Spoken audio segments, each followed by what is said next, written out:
Hello everyone, आज हम economics की बुक का चैप्टर सेकंड करेंगे, sectors of Indian economy. So let us start. There are many activities that are undertaken by directly using natural resource. कुछ ऐसी activity हम करते हैं डेली जो डायरेक्टली नेचुरल रिसोर्स से कोई हम यूज़ करके और फिर अपने प्रोडक्ट्स यूज़ करते हैं। Take for example the cultivation of cotton. It takes place within a crop season.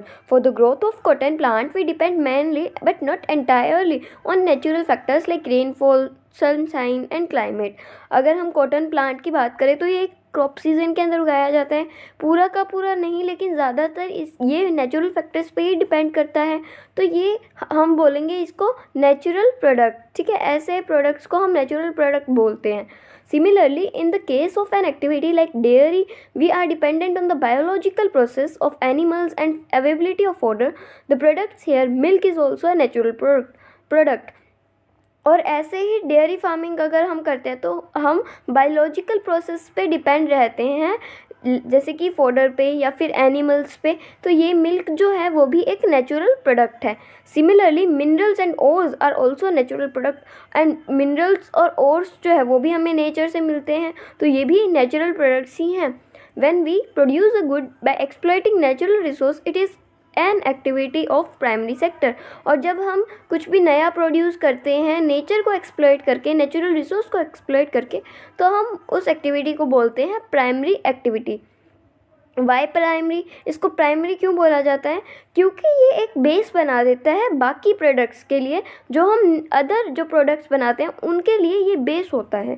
Since most of the natural product we get are from agriculture, dairy, fishing, forestry, this sector is also called agriculture and related sector. क्योंकि ज़्यादातर ही इसके जो products होते हैं वो agriculture से, fishing से, forestry से डिपेंड करते हैं, इसीलिए इनको एग्रीकल्चर और रिलेटेड सेक्टर भी बोला जाता है। फिर सेकेंडरी सेक्टर उन एक्टिविटीज़ को कवर करता है जो हम नेचुरल रिसोर्स को बाद में जब चेंज करते हैं दूसरी फॉर्म्स के अंदर, चाहे हम मैन्युफैक्चरिंग कर रहे हैं, ठीक है, तो वो इंडस्ट्री से रिलेटेड है, तो हम इसको बोलते हैं इंडस्ट्रियल एक्टिविटी, और मैन्युफैक्चरिंग एक्टिविटी भी इसको बोला जाता है।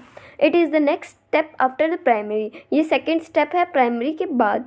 The product is not produce by nature but has to be made and therefore some process of manufacturing is essential. जो प्रोडक्ट है वो यहाँ पे नेचर से नहीं बन रहा है।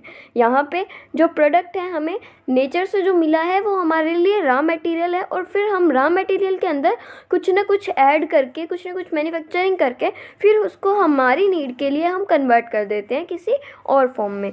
This could be an factory, a workshop और एट होम। ये कहीं भी हो सकता है, फैक्ट्री में भी हो सकता है, वर्कशॉप पे भी हो सकता है, होम पे भी हो सकता है। For example using cotton fibre from plants, we spin yarn and weave cloth. हमें कॉटन फाइबर का यूज़ करना हो तो हम कॉटन प्लांट्स को स्पिन करेंगे, ठीक है, और वीव करेंगे क्लॉथ को।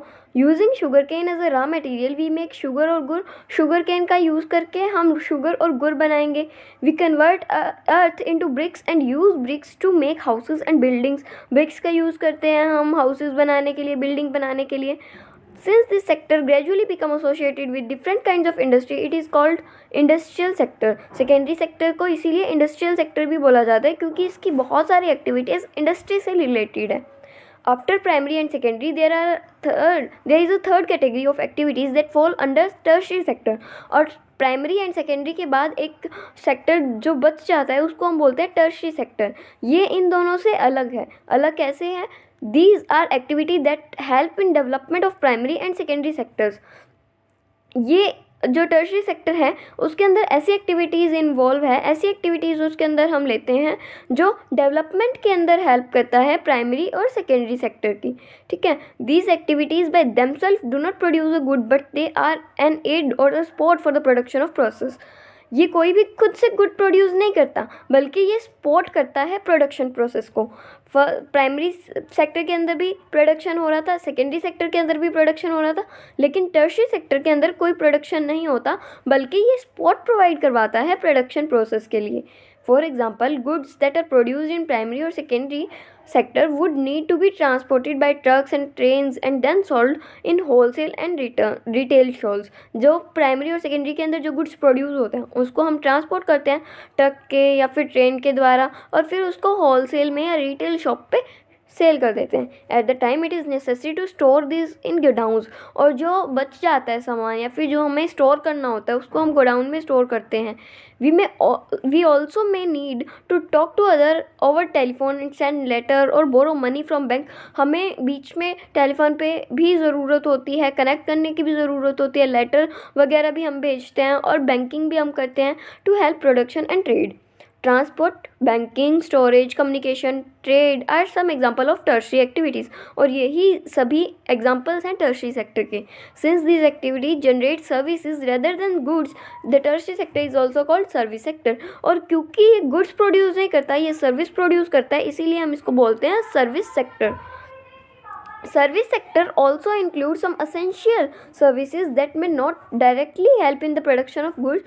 For example, we require teachers, doctors, and those who provide personal services such as washermen, barbers. Service sector ऐसी सर्विसेज को भी इंक्लूड करता है जो डायरेक्टली हेल्प नहीं करती प्रोडक्शन के अंदर, जैसे कि टीचर्स हैं, डॉक्टर्स हैं, ये डायरेक्टली प्रोडक्शन के अंदर हेल्प नहीं करते लेकिन ये सर्विस प्रोवाइड करवाते हैं। ठीक है, ऐसे भी हैं जो पर्सनल सर्विसेज भी देते हैं, जैसे कि washerman, barbers, lawyers, people to do administrative and accounting works. In recent times, certain new services based on information technology such as internet cafe, ATM booth, call centers, software companies etc. have become important। और कुछ ही time में ये जो services हैं जो information technology से जो related हैं ये भी इम्पोर्टेंट होती जा रही है। Next, comparing the three sectors. The various production activity in primary, secondary and tertiary sector produce a very large number of goods and services। बहुत सारी प्रोडक्शन एक्टिविटीज़ होती हैं प्राइमरी, सेकेंडरी, टर्शियरी सेक्टर के अंदर, और बहुत सारा गुड्स भी प्रोड्यूस होता है। Also the three sector have a large number of people working in them to produce goods and services, और बहुत सारे लोग तीनों सेक्टर्स के अंदर काम कर रहे हैं। The next step therefore is to see how much goods and services are produced and how many people work in each sector. और फिर हमारा नेक्स्ट वर्क क्या होता है कि हम देखें कि कौन से सेक्टर के अंदर कितने गुड्स और सर्विसेज प्रोड्यूस हो रहे हैं, कितने लोग वहाँ पे इन्वॉल्व हो रहे हैं। ठीक है, in an economy there could be one or more sectors which are dominant in terms of total production employment while other sector are relatively small in size. किसी भी इकोनॉमी के अंदर ऐसा हो सकता है कि एक सेक्टर ज़्यादा डोमिनेंट हो प्रोडक्शन के लिए, एम्प्लॉयमेंट के लिए, और बाकी कम हो। ऐसा भी हो सकता है कि सभी जो सेक्टर्स हैं वो इक्वल हो, डोमिनेंट। ठीक है, next, how do we count the various goods and services and know the total production in each sector? With so many thousands of goods and services produced, you might think this is an impossible task।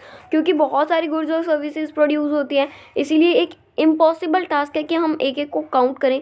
Not only would be the task be innumerous, you might also wonder how we can add up cars, computers and nails and furnitures. It would not make a sense. हम ऐसा नहीं कर सकते कि car को हम computer के साथ ऐड कर रहे हैं, फर्नीचर के साथ ऐड कर रहे हैं, तो ये कोई सेंस नहीं बनती। You are right in thinking so. To get around this problem, economists suggest that the value of goods and services should be used rather than adding up the actual number। हमें numbers को count नहीं करना है, हमें उनकी value, और हम कह सकते हैं कि उनका price count करना है। For example, 10 kg of weights is sold at 8 rupees per kg। The value of wheat will be 80,000। The value of 5,000 coconut at rupees 10 per coconut will be of 50,000। Similarly, the value of goods and services in the three sectors are calculated and then add up। इन सभी की value add होगी services की और goods की। Remember, there is a precaution one has to take। Not every good that is produced and sold need to be counted। सभी goods को हमें add नहीं करना है, सभी गुड्स और जो सर्विसेज प्रोड्यूस हो रही है उन सबको काउंट नहीं करना है। It make sense only to include final good. हमें सिर्फ और सिर्फ फाइनल गुड्स और सर्विसेज को ही इंक्लूड करेंगे। अगर हम यहाँ पे इसमें एग्जांपल लिया था तो हम बात करें इसकी, तो हमने पढ़ा था कि वीट से हमें पहले गेहूँ मिल रही है, ठीक है, फिर हमने उसका आटा बनाया एंड देन फिर बिस्किट बनाए। तो फिर वीट का जो हमने गेहूँ ली थी उसकी वैल्यू भी तो फ्लोर के अंदर काउंट हो रही है, आटे के अंदर वीट की वैल्यू भी तो काउंट हो रही है। और जब हम आटे के बिस्किट बना रहे हैं तो बिस्किट के अंदर हम आटे की वैल्यू भी तो काउंट कर रहे हैं, है ना। तो सभी की अगर वैल्यू हम दोबारा से काउंट करेंगे तो ये डबल टाइम कैलकुलेशन हो जाएगी और ये हमें रॉन्ग रिजल्ट देगा। इसीलिए हमें सबकी बार कैलकुलेशन नहीं करनी है, सिर्फ और सिर्फ हम फाइनल गुड्स और सर्विसेज को इंक्लूड करेंगे। Why are only final goods and services counted?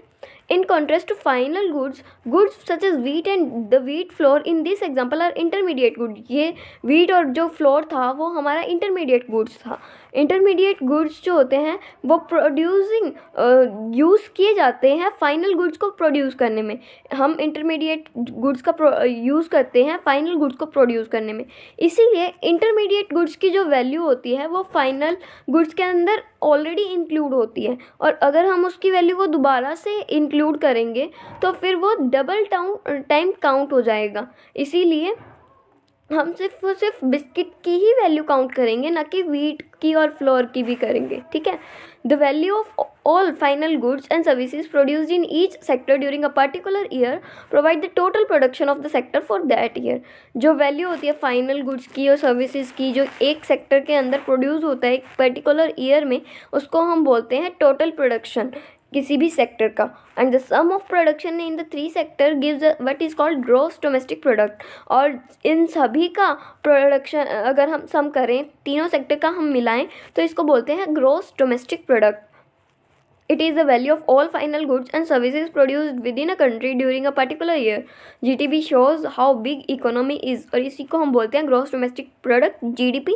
और GDP हमें ये इंडिकेट करता है कि हमारी इकोनॉमी कितनी बड़ी है. ठीक है. In India, the mammoth task of measuring GDP is undertaken by Central Government Ministry.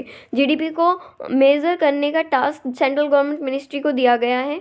This ministry, with the help of various government departments of all Indian state and union territories, collect information relating to the total volume of goods and services to their price and then estimate the GDP. ये central government ministry ये other government departments की help लेके और फिर collection करती है information की relating to total product और वॉल्यूम गुड्स की देख के, और प्राइस इसका जांचती है और फिर GDP को कैलकुलेट करती है.